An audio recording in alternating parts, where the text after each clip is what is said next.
letters of Miss Jerusha Abbott to Mr. Daddy Longlegs Smith. 215 Ferguson Hall, 24th September.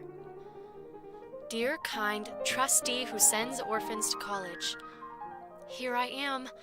I traveled yesterday for 4 hours in a train. It's a funny sensation, isn't it? I never rode in one before. College is the biggest, most bewildering place. I get lost whenever I leave my room. I will write you a description later when I'm feeling less muddled. Also, I will tell you about my lessons. Classes don't begin until Monday morning, and this is Saturday night. But I wanted to write a letter first, just to get acquainted. It seems queer to be writing letters to somebody you don't know. It seems queer for me to be writing letters at all. I've never written more than 3 or 4 in my life, so please overlook it if these are not a model kind. Before leaving yesterday morning, Mrs. Lippett and I had a very serious talk. She told me how to behave all the rest of my life, and especially how to behave towards the kind gentleman who is doing so much for me. I must take care to be very respectful. But how can one be very respectful to a person who wishes to be called John Smith? Why couldn't you have picked out a name with a little personality? I might as well write letters to Dear Hitching Post, or Dear Clothes Prop. I have been thinking about you a great deal this summer. Having somebody take an interest in me after all these years makes me feel as though I had found a sort of family. It seems as though I belonged to somebody now, and it's a very comfortable sensation. I must say, however, that when I think about you, my imagination has very little to work upon. There are just 3 things that I know. 1. You are tall. 2. You are rich. 3. You hate girls. I suppose I might call you Dear Mr. Girl Hater, only that's rather insulting to me. Or Dear Mr. Rich Man, but that's insulting to you, as though money were the only important thing about you. Besides, being rich is such a very external quality. Maybe you won't stay rich all your life. Lots of very clever men get smashed up in Wall Street, but at least you will stay tall all your life. So, I've decided to call you Dear Daddy Longlegs. I hope you won't mind. It's just a private pet name. We won't tell Mrs. Lippett. The 10 o'clock bell is going to ring in 2 minutes. Our day is divided into sections by bells. We eat and sleep and study by bells. It's very enlivening. I feel like a fire horse all of the time. There it goes. Lights out. Good night. Observe with what precision I obey rules, due to my training in the John Grier Home. Yours most respectfully, Jerusha Abbott. To Mr. Daddy Longlegs Smith, 1st October, Dear Daddy Longlegs. I love college, and I love you for sending me. I'm very, very happy, and so excited every moment of the time that I can scarcely sleep. You can't imagine how different it is from the John Grier Home. I never dreamed there was such a place in the world. I'm feeling very sorry for everybody who isn't a girl and who can't come here. I'm sure the college you attended when you were a boy couldn't have been so nice. My room is up in a tower that used to be the contagious ward before they built the new infirmary. There are 3 other girls on the same floor of the tower. A senior who wears spectacles and is always asking us to please be a little more quiet, and 2 freshmen named Sally McBride and Julia Rutledge Pendleton. Sally has red hair and a turn-up nose and is quite friendly. Julia comes from one of the first families in New York and hasn't noticed me yet. They room together, and the senior and I have singles. Usually freshmen can't get singles. They are very scarce, but I got one without even asking. I suppose the registrar didn't think it would be right to ask a properly brought-up girl to room with a foundling. You see, there are advantages. My room is on the northwest corner with 2 windows and a view. After you've lived in a ward for 18 years with 20 roommates, it is restful to be alone. This is the first chance I've ever had to get acquainted with Jerusha Abbott. I think I'm going to like her. Do you think you are? Tuesday. They are organizing the freshman basketball team, and there's just a chance that I shall get in it. I'm little, of course, but terribly quick and wiry and tough. While the others are hopping about in the air, I can dodge under their feet and grab the ball. It's loads of fun practicing. Out in the athletic field in the afternoon with the trees all red and yellow and the air full of the smell of burning leaves. And everybody laughing and shouting. These are the happiest girls I ever saw. And I am the happiest of all. I meant to write a long letter and tell you all the things I'm learning. Mrs. Lippett says you wanted to know. But 7th hour has just rung, and in 10 minutes I'm due in the athletic field in gymnasium clothes. Don't you hope I'll get in the team? Yours always, Jerusha Abbott. P.S. 9 o'clock. Sally McBride just poked her head in at my door. This is what she said. I'm so homesick that I simply can't stand it. Do you feel that way? I smiled a little and said, no, I thought I could pull through. At least homesickness is one disease that I've escaped. I never heard of anybody being asylum sick. Did you? 10th October. Dear Daddy Longlegs, did you ever hear of Michelangelo? He was a famous artist who lived in Italy in the Middle Ages. Everybody in English literature seemed to know about him, and the whole class laughed because I thought he was an archangel. He sounds like an archangel, doesn't he? The trouble with college is that you are expected to know such a lot of things you've never learned. It's very embarrassing at times. But now, when the girls talk about things that I never heard of, I just keep still and look them up in the encyclopedia. I made an awful mistake the first day. Somebody mentioned Maurice Masterlink, and I asked if she was a freshman. That joke has gone all over college. But anyway, I'm just as bright in class as any of the others, and brighter than some of them. Do you care to know how I furnished my room? It's a symphony in brown and yellow.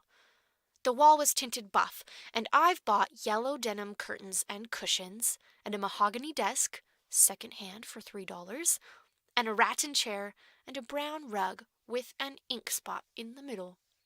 I stand the chair over the spot. The windows are up high. You can't look out from an ordinary seat, but I unscrewed the looking glass from the back of the bureau, upholstered the top, and moved it up against the window. It's just the right height for a window seat.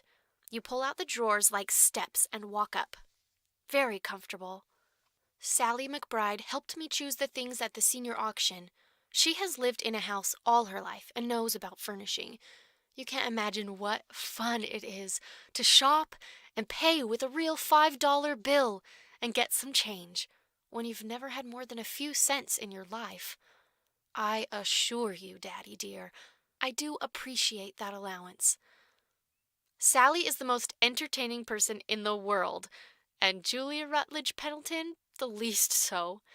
It's queer what a mixture the registrar can make in the matter of roommates.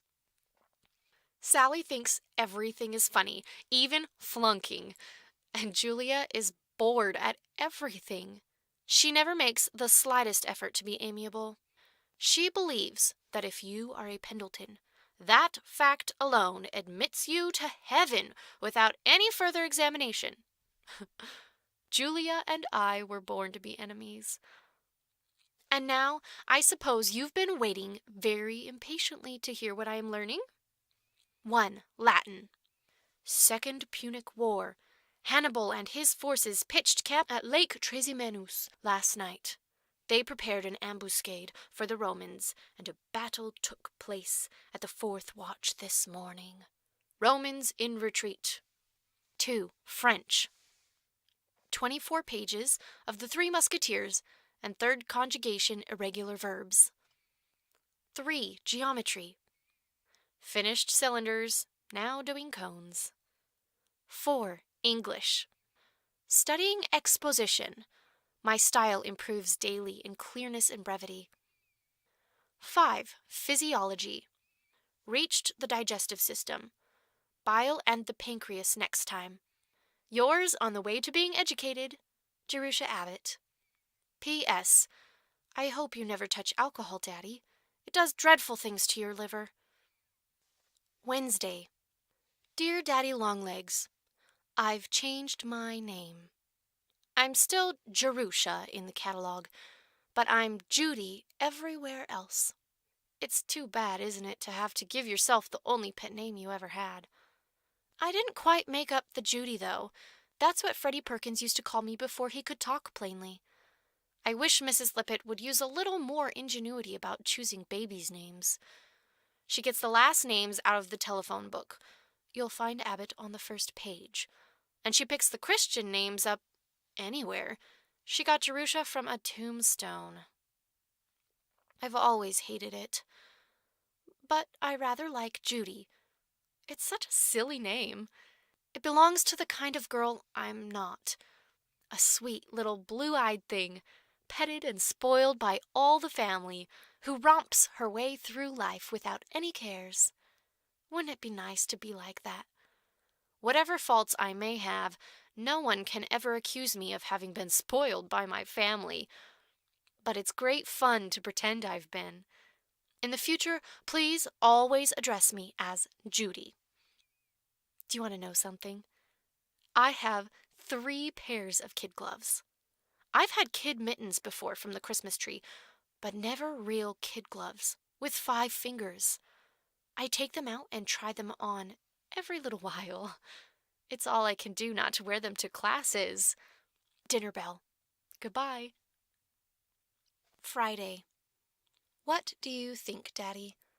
The English instructor said that my last paper showed an unusual amount of originality. She did, truly. Those were her words. It doesn't seem possible, does it, considering the 18 years of training that I've had? The aim of the John Grier Home, as you doubtless know and heartily approve of, is to turn the 97 orphans into 97 twins. The unusual artistic ability which I exhibit was developed at an early age through drawing chalk pictures of Mrs. Lippett on the woodshed door.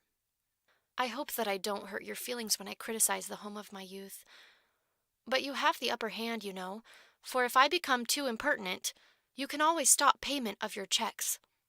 That isn't a very polite thing to say, but you can't expect me to have any manners.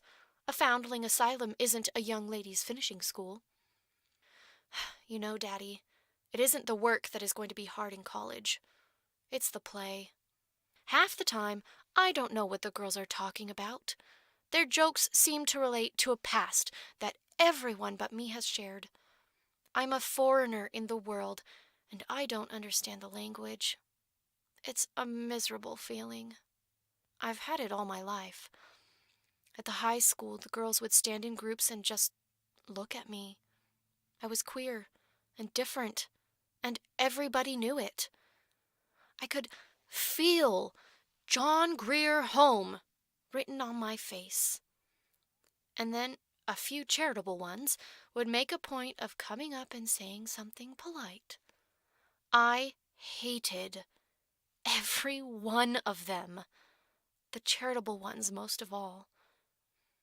Nobody here knows that I was brought up in an asylum.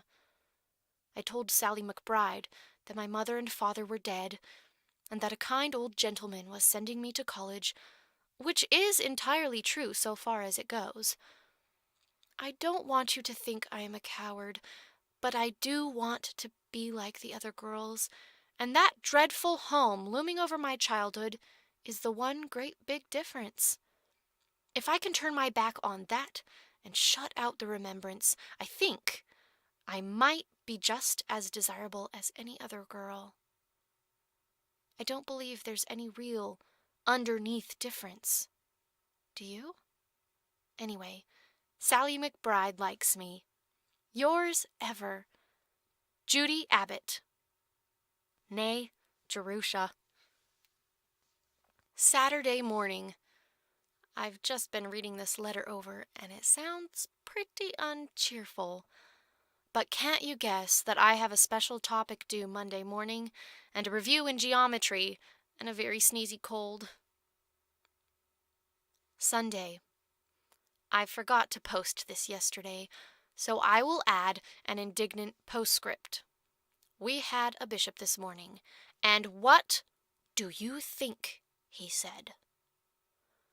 The most beneficent promise made us in the Bible is this: the poor ye have always with you.